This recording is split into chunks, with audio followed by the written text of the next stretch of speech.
Back to my channel. I know मैं बहुत एक ऑलमोस्ट 1 मंथ हो गया मैं अब जाके एक ब्लॉग शूट कर रही हूँ। सो अभी मेरी नाइट ड्यूटी है और आज मेरी सेकंड नाइट ड्यूटी है, तो मैंने सोचा कि you all are interested in my night duties, so let's make a blog. So yeah हाथ में मेरी इंजरी हो गई है बहुत टाइम से, ऑलमोस्ट 1 महीना होने वाला है इस इंजरी को। अभी तक ठीक नहीं हुआ है। ये मुझे जिम के दौरान मिली है। आजकल मैंने जिम जाना भी छोड़ दिया है इसके चक्कर में। और आई नो बहुत गंदे तरीके से लगा रखे, बट या मेरा थंब बहुत पेन कर रहा है। इसकी मोबिलिटी को मैंने रिस्ट्रिक्ट करने के लिए ये सब ऐसे कर रखा है बहुत गंदे तरीके से। डिनर तैयार करना है अपने लिए, अपने रूममेट के लिए।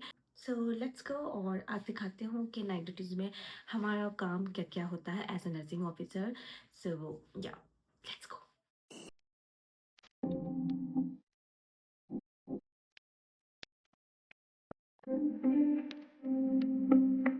देखो, मैं हमेशा हर चीज़ में कंफ्यूज रहती हूँ। इवन मैं मुझे क्या खाना बनाना है, मैं उसमें सबसे ज़्यादा कंफ्यूज होती हूँ कि आज डिनर में खाने में क्या बनाया जाए। सब्जियाँ देखती हूँ कि क्या है, उस हिसाब से बनाती हूँ डिनर।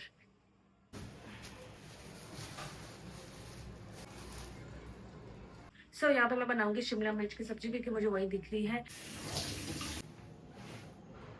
पटना में ऑलमोस्ट गर्मियाँ आ गई थी, बट पता नहीं कैसे अचानक से बारिश आई, क्योंकि हर जगह बारिश आ रही है। तो यहाँ भी बारिश है, उसकी वजह से थोड़ा अभी मौसम अच्छा हो गया। मैं अपने टूटे हाथ से आज खाना बनाऊंगी क्योंकि मैं इसी से बना रही हूँ। चाहे कितना भी दर्द हो रहा है, बट क्या करेगा, इस खाना तो बनाना ही है।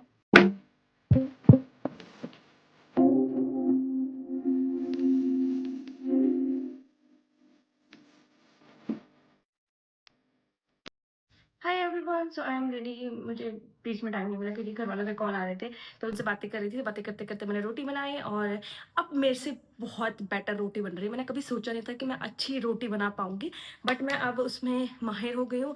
इवन मुझे पराठा बनाना भी आ गया, चाहे वो किसी के भी पराठा हो मैं बना सकती हूँ। सो या प्रैक्टिस मेक्स मैन परफेक्ट। मुंह बहुत अजीब सा हो गया है, मेरे नाइट ड्यूटी का टाइम हो रहा है। जैसे जैसे नाइट ड्यूटी पास आ रही है मेरा मुंह अजीब सा हो गया है। कल की जो नाइट ड्यूटी थी मेरी वो ओके ओके गई। आज की नाइट ड्यूटी देखती हूँ, आज की नाइट ड्यूटी देखती हूँ कैसी है। और आई होप आपको वो समझ आता होगा मैं जो बोलती हूँ। मैं कभी कभी जब मैं ऐसे एक्साइटेड ये सब रहती हूँ ना, बहुत फास्ट बोलती हूँ। क्या पता आपको समझ नहीं आया होगा, समझ नहीं आता होगा। आधे आधे शब्द मैं खा भी लेती हूँ, अंदर खा लेती हूँ, आधा बाहर निकाल लेती हूँ। या दिस इज माई यूनिफॉर्म। एक सूट है। बाकी एम्स में हर जगह स्क्रब है, बट एम्स पटना में सूट है। तो हम हमेशा जितने भी एनओ हैं यहाँ सब यही करते हैं कि कब स्क्रब आएगी, सबको स्क्रब चाहिए, बट आती ही नहीं है। इवन एम्स दिल्ली में भी कब का स्क्रब आ चुकी है, 1 साल होने वाला है उनको स्क्रब का, बट एम्स पटना को छोड़ के हर जगह स्क्रब है। बहुत नाइंसाफी है ये सब। हाँ, मुझे बताना, आप में से बहुत सारे ने एएसआईसी का पेपर दिया है। मुझसे पूछ रहे थे कि आपका एएसआईसी का पेपर था, तो अगर था तो कैसे हुआ ये सब। तो था मेरा ये एसआईसी का पेपर और उसका एक्सपीरियंस मैं आपके साथ अभी शेयर करूंगी खाना खाते खाते। वैसे खाना खाते खाते बात नहीं करते, बट मेरे पास इतना टाइम नहीं है क्योंकि 7:20 होने वाला है। मुझे फटाफट खाना खाना है और बैग पैक ये सब करके ड्यूटी जाना है।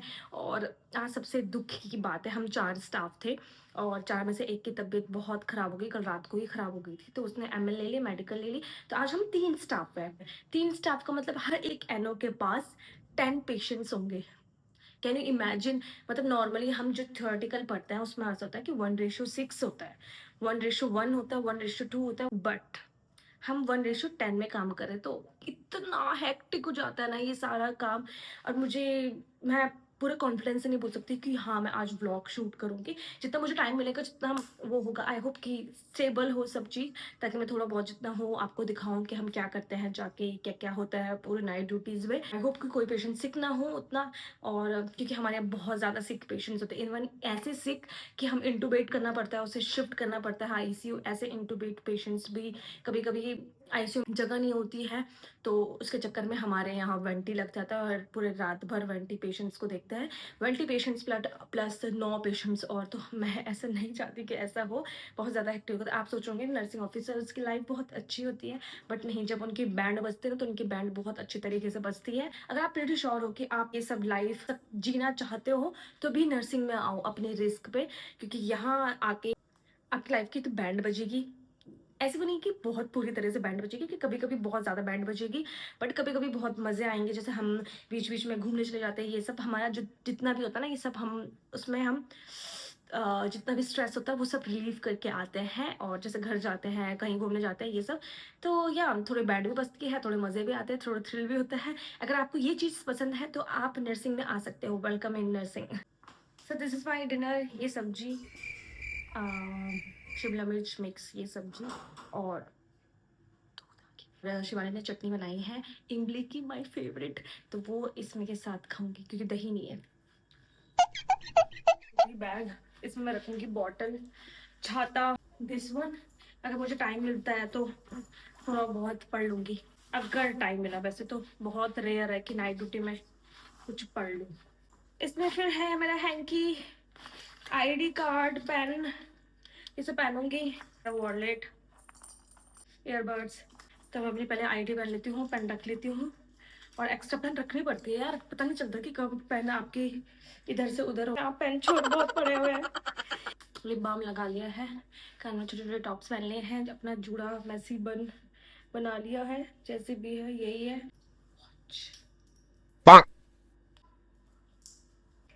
बेला विटा सेनोरिटा। 7:40 हो गए हैं, अब हम निकलते हैं ड्यूटी के लिए। मेरे साथ चांदनी की भी ड्यूटी है और नंदिनी की भी ड्यूटी है, तो हम साथ में निकलेंगे। Please wish me good luck कि मेरी नाइट ड्यूटी अच्छी जाए। ओ या, ESIC का पेपर जो था मेरा, मैंने ESIC का पेपर दिया था क्योंकि मन हमेशा ऐसा होता है कि यहाँ से निकलना है मुझे, क्योंकि ये मेरे घर से, उत्तराखंड से बहुत दूर है। यहाँ का मुझे इन्वायरमेंट पसंद ये है, यहाँ के आसपास मुझे वैसे ज़्यादा पसंद नहीं है। देखा जाए, क्या सही मैडम की भी नाइट ड्यूटी है, तो हम निकलते हैं। मैडम आ गई मुझे बुलाने के लिए, तो बाद में बात करते हैं। ये है मेरे साथ, हम तीनों की थैंकफुली एक साथ नाइट है। जब हम साथ साथ में नाइट लगती है तो हम खुश हो जाते हैं। Few moments later. इट्स 11:30। अभी तक मेडिसिन ये सब चल रही थी। पेशेंट मेरे 2 सिक हो गए थे, 10 पेशेंट में से मेरे 2 पेशेंट सिक हो गए थे, तो उनका EBG ये सब निकाला है। तो उनका काम तो है आज, क्योंकि 3 ही स्टाफ है, तो ऊपर से इतनी गर्मी, भागते भागते। तो अभी बस कुछ नहीं, बस पानी पीने आई थी, अभी जाकर मैंने पानी पिया, अभी बाहर जाऊँगी, और काम बाकी बचा है। मतलब जो बाकी डॉक्यूमेंटेशंस वाला काम है वो सब बचा है, और बीच बीच में जो काम होते रहते हैं वो सब हो रहा है, तो आराम से फुर्सत में बात करती हूँ। 2 hours later. तो देखो, जैसे हम आते हैं ना, सबसे पहले पेशेंट्स का हैंडओवर लेते हैं। पेशेंट्स का हैंडओवर हम बेड साइड लेते हैं, ताकि अच्छे से हमें समझ आ जाए कि किसका क्या है, किसका क्या पेंडिंग बचा है, किसका क्या करना है। ऐसे में हमको समझ आ जाता है कि हाँ, इसका ये सब बचा है। तो हम ऐसे ना एक पेपर ले लेते हैं, जैसे ये, तो इसमें सब मैंने सब चीज़ अंदर मेंशन की है कि क्या क्या है, तो वो सब लिख लेते हैं हम, और पेशेंट्स का हैंडओवर लेते हैं। उसके बाद पेशेंट्स के नोट्स लिखते हैं। सबसे इंपॉर्टेंट होता है नोट्स लिखना। अगर वो चीज़ उस टाइम पे छूट गई ना, तो पूरे शिफ्ट में छूट जाती है, और फिर हमें बिल्कुल भी टाइम नहीं मिलता है वो नोट्स लिखने का। जब हम नेक्स्ट शिफ्ट में हैंडओवर देते हैं ना, तब जाके पता चलता है कि अरे इसका ये नोट्स छूट गए हैं। तो इसलिए हम फटाफट नोट्स लिख लेते हैं। उसके बाद रिपोर्ट बुक लिख लेते हैं। पेशेंट्स की मेडिसिन होती है, और बाकी पेशेंट्स के किसी के सैंपल्स होते हैं, वो होता है। किसी पेशेंट्स को डायलिसिस भिजवाना हो, वो वहाँ भिजवाते हैं। एक पेशेंट का मेरा 4 CT था, उसको वहाँ भिजवाया। कॉल्स होती हैं, कॉल्स भी अलग अलग जगह डिपार्टमेंट में भेजनी पड़ती है, हर जगह की, जहाँ से जैसे पेशेंट की कोई रिक्वायरमेंट है, उसको ऑर्थो दिखाना है या उसको गैस्ट्रो में दिखाना, तो वहाँ की हम कॉल जाती है, तो वो कॉल सब भिजवानी होती है। सैंपल होता है, डायलिसिस था, पेशेंट्स मेरे वैकेंट बेड थे, तो उनमें पेशेंट्स, न्यू पेशेंट्स आए, उनका एडमिशन, ये सब में एंट्री, डॉक्यूमेंटेशन से सब हुआ। मेडिसिन सबसे ज़्यादा टाइम लगता है मेडिसिन में, वो हुई। और बीच में अगर सिक हो गया पेशेंट तो वो है, बाकी सबके वाइटल्स होते हैं। पेशेंट को फिर फीवर आ गया था, फिर उसके डॉक्यूमेंटेशंस, उसका मेडिसिन, ये सब करना होता है। किसी पेशेंट्स के आवली BP चलता है, किसी के पेशेंट्स के आवली RBS मॉनिटरिंग चलती है, IO आवली चलती है, इनटेक आउटपुट जो आउटपुट होता है हमारे जो पेशेंट्स का, किसी किसी का आवली चलता है, तो ये मेंशन करना पड़ता है सब। तो इसी में सारी रात चली जाती है। और उसके अलावा हमको नेक्स्ट डे का फ़ाइल बनानी पड़ती है। जैसे फ़ाइल नेक्स्ट डे में जो हमारी फ़ाइल होती है, वो सब हमको अच्छे से प्रिपेयर करनी होती है, और नेक्स्ट डे की रिपोर्ट बुक ये सब मेंशन करनी होती है। नेक्स्ट एक का डाइट शीट, वो भी रात को होता है। और जितने सैंपल्स गए हैं वो सब नाइट में होता है। जो रिपोर्ट कलेक्शन होता है ये सब नाइट में होता है। बोर्ड अपडेट, ये बहुत सारी चीज़ें हैं, बहुत सारे रजिस्टर्स हैं जो मेंटेन करना पड़ता है, सारी डॉक्यूमेंटेशन, वो सब रात को होता है। और उसके अलावा बहुत सारी चीज़ें जो पेशेंट्स आयुष्मान में, जन आरोग्य पेशेंट्स जो है उनका गूगल फॉर्म ये सब रात को भरता है ताकि अगले दिन उनका पेमेंट आ जाता है। और वो पेमेंट भी यहाँ 1800-2000 तक आता है नॉर्मल उसमें, और आईसीयू में 5000 तक आता है। तो वो सब जितने भी गूगल फॉर्म है वो सब रात को भरने पड़ते हैं। तो इतना सारा काम रात को होता है। एडमिशन, डिस्चार्ज, लामा गया पेशेंट्स, बहुत सारी चीज़ें हैं। अभी तो मैंने बहुत सारी चीज़ें छोड़ रही हूँ, वो आराम से बताऊँगी। बाकी मैं आपको बीच बीच में टाइम होगा तो मैं मेडिसिन दिखाऊंगी कि क्या क्या है, ताकि आपको भी थोड़ा बहुत पता चले। और जितने भी आइटम्स इंस्ट्रूमेंट है वो दिखाने की कोशिश करूँगी। This is our 12 hours night duty. 6.5 hours later. सो यहाँ पे लगभग 2 बज रही थी और मैं नेक्स्ट डे के जो सैंपल था उसकी बिलिंग कर रही थी और साथ साथ जो रिपोर्ट कलेक्शन था वो कर रही थी। जितने भी सैंपल्स गए हैं पूरे दिन में उन सब की रिपोर्ट रात को ही कलेक्ट होती है। इसके बाद मैंने सोचा थोड़ा बहुत पढ़ लेती हूँ क्योंकि मुझे लगा थोड़ा अभी रिलैक्सिंग है।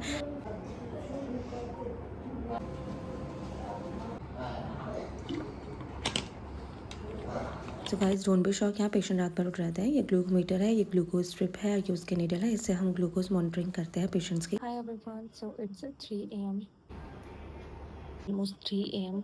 और यहाँ पे मैं जो जन आरोग्य का जो गूगल फॉर्म होता है, आयुष्मान पेमेंट फॉर्म, वो भर रही, मतलब भर ही दिया ऑलमोस्ट।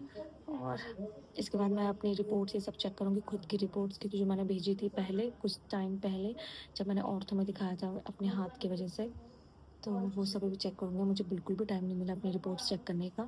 और यहाँ पे मेरे पेशेंट्स के 4 सैंपल गए हैं, एबीजी स्टैट 4 एबीजी।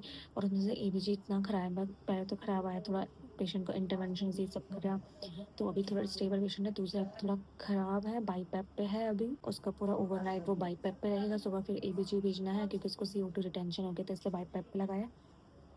या नींद बहुत है आँखों में, आँखें खाली ऐसे सब हो गए, बट काम ख़त्म ही नहीं हो रहा है और अभी भी मुझे काम है। ऊपर से मेरे पेशेंट, अब उसके बाद ये जब बाईपैप में ये सब सेटल हुआ, उसके बाद एक RBS आवली चल रहा था, तो RBS किया मैंने। फिर वो RBS 70 आ गया था, तो 1D25 कनेक्ट कर दिया। तो मतलब ऐसे कि बहुत फ्लक्चुएट कर रहा है RBS। मैं देख सकती हूँ मैं क्या बन के आई थी और अभी मेरी हालत क्या हो रखी है पूरा।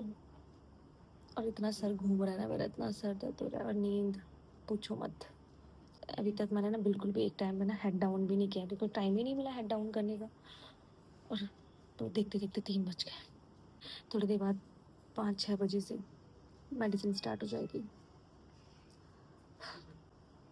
It's not easy guys.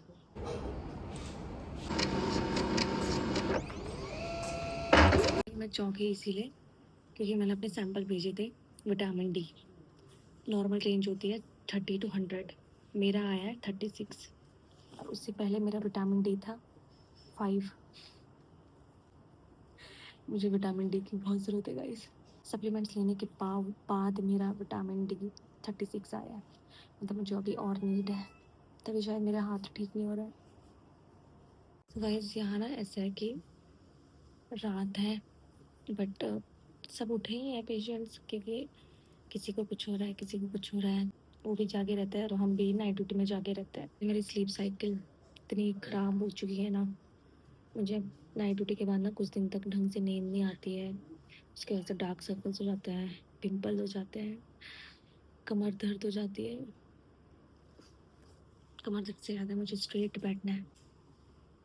तो एक मैम बेड साइड थी तो मैंने सोचा थोड़ा हेड डाउन कर लेती हूँ 5 मिनट के लिए, बट फिर मुझे पेशेंट ने बुलाया तो मैं चली गई थी। और ये रहा हमारा क्रैश कार्ड। इसमें जितने भी इमरजेंसी मेडिकेशंस हैं और जितना भी सामान होता है जो इंट्यूबेशन में चाहिए होता है वो सब इसमें आपको मिल जाएगा। और जितने भी ड्रग्स होती है जैसे नेबुलाइजेशन मास्क या BT सेट ये सब मिल जाएगा। ये फ्लू ट्रॉली है। The next day.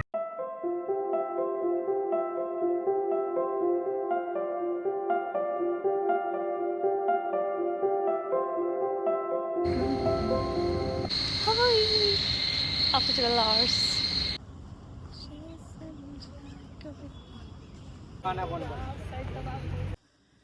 This is a moment जब मुझे ऐसा लगता है कि मैं अपना शरीर छोड़ दूँ, क्योंकि जब कितने हेक्टिक ड्यूटी जाती है ना, इतनी सीढ़ियाँ चढ़नी पड़ती हैं।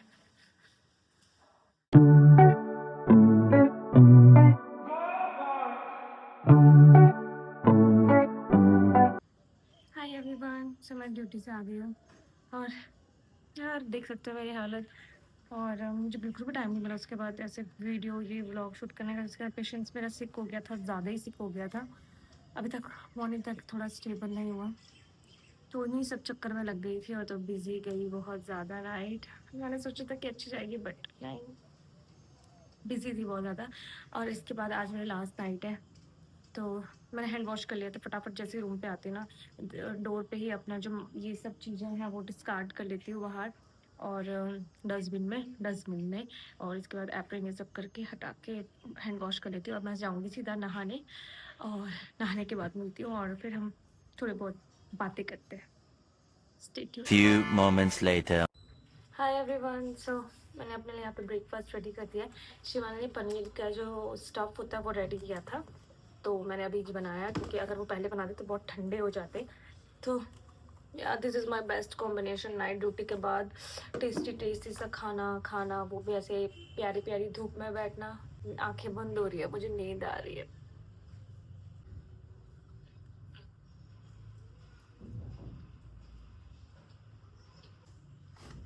बहुत टेस्टी, ऊपर से हवा चल रही है, धूप है, पनीर के पराठे है और आँख में सोने की नमी है। ये मुझे सबसे रिलैक्सिंग लगता है। This is my relaxing therapy.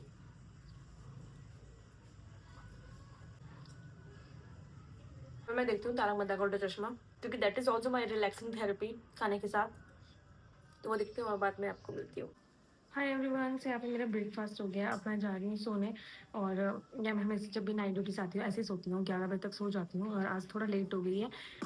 But anyway मुझे बहुत मज़ा आया ब्रेकफास्ट ये सब करके। और ऐसा नहीं है कि हमेशा जो नाइट ड्यूटीज़ होती है मेरी बहुत गंदी जाती है, कभी कभी इतनी स्मूथली जाती है कि मुझे पता भी नहीं चलता कि मैंने नाइट ड्यूटीज़ की है। बट 1 महीने से मेरी नाइट ड्यूटी काफ़ी गंदी जा रही है। काफ़ी सिक थे 10 में से मेरे, अगर मैं बोलूँ 2-3 पेशेंट्स थे जो बिल्कुल स्टेबल थे, जिनको मतलब मैं मेडिसिन करके वो सो गए थे। बट बाकी जो पेशेंट थे सब उठे थे। किसी को मैंने डायलिसिस भेजा, वो 3 बजे आया सुबह के। तो किसी को ये सब एनआईवी चला था, किसी पेशेंट अचानक से सिक हो गया, रूम एयर से ऑक्सीजन पे आ गया। तो ये सब होता रहता है। ऊपर से जितना चीज़ उस टाइम पे करनी होती है करना, मतलब देते हैं। जैसे मैं कुछ स्टैट में डोज देना पड़ता है, जैसे हाइड्रोकॉट या ऑक्सीजन पे लगाओ, ईसीजी करो, ये सब स्टैट का होता है, ये सब करना पड़ता है हमें। और मॉर्निंग में भी फिर यही था कि जब तक ये स्टेबल है और फिर थोड़ी देर बाद फ्लूइड्स चलता है बहुत सारों के, और फ्लूइड्स बार बार चेंज करें, किसी के 100 रेट से, किसी के 200 रेट से। तो इन सबको ये करना, आयो आवली, वाइटल्स आवली, ये सब नॉर्मल है। तो या यही थी मेरी नाइट ड्यूटी और आई होप कि आज की नाइट ड्यूटी मेरी अच्छी जाए। इसी का पेपर मैंने भी दिया था। मतलब ये paper NO nursing officer, SNO senior nursing officer, ANS assistant nurse attendant, तीनों के लिए था और तीनों के लिए सेम पैटर्न आ रखा था। एचआईवी पे, एचआईवी और टीबी लगभग 80 क्वेश्चन थे, बाकी 20 क्वेश्चन जनरल एप्टीट्यूड ये सब के थे। तो किसी ने इतना नहीं सोचा था कि 80 क्वेश्चन हमको एचआईवी में दे देगा। और ये थोड़ा मतलब अच्छा नहीं था, पार्शलिटी नहीं बोलूँगी बट अच्छा पेपर नहीं था। क्योंकि अगर एनओ के लिए, एसएनओ के लिए और एएनएस के लिए, क्योंकि तीनों की अलग अलग रिस्पॉन्सिबिलिटी होती है हॉस्पिटल्स की। एनओ बेड साइड काम करता है, एसएनओ भी लगभग बेड साइड और मैनेजमेंट का काम करता है हाफ, और जो एएनएस होते हैं वो मैनेजमेंट का काम करते हैं। तो उनका मेन पोर्शन था मैनेजमेंट, रिसर्च, ये सब था। बट उनका ऐसा कुछ आया नहीं था। एचआईवी ये सब आई थी और या मुझे ऐसा लगा था मैं एचआईवी में पीएचडी कर रही हूँ, क्योंकि सारे क्वेश्चंस एचआईवी के थे। मतलब एक सेक्शन आया, मैंने किया तो मुझे लगा नेक्स्ट सेक्शन में आएगा, बट नेक्स्ट सेक्शन में भी सेम एचआईवी ये सब था। तो दिमाग ख़राब हो गया था ना कि क्या पेपर आ रखा है। बट एनीवे अभी नॉर्सेट का पेपर आ रहा है। आई होप आपने अभी तक फॉर्म फिल कर दिया होगा। मतलब जो अभी अभी पास आउट हुए हैं ना, जिन्होंने अभी ग्रेजुएशन कर रखा है, उनके लिए बहुत अच्छी अपॉर्चुनिटीज़ है। और जीएनएम स्टूडेंट के लिए भी बहुत अच्छी अपॉर्चुनिटी है। अगर आप जीएनएम स्टूडेंट हो, आपका 2-3 साल का एक्सपीरियंस है, तो आप नॉर्सेट ज़रूर भरना। और बाकी की मैं अपडेट्स आपको नेक्स्ट वीडियो में दूंगी नॉर्सेट के बारे में कि क्या क्या करना है अभी, क्योंकि 1 मंथ ही बचा है नॉर्सेट के लिए। So stay tune for that. आज का व्लॉग अच्छा लगा तो प्लीज़ कमेंट सेक्शन में बोल देना कि मुझे हाँ व्लॉग अच्छा लगा, ताकि मैं आपको और अच्छी ऐसी वीडियोज़ ला सकूँ। And bye and see in the next video. Bye bye.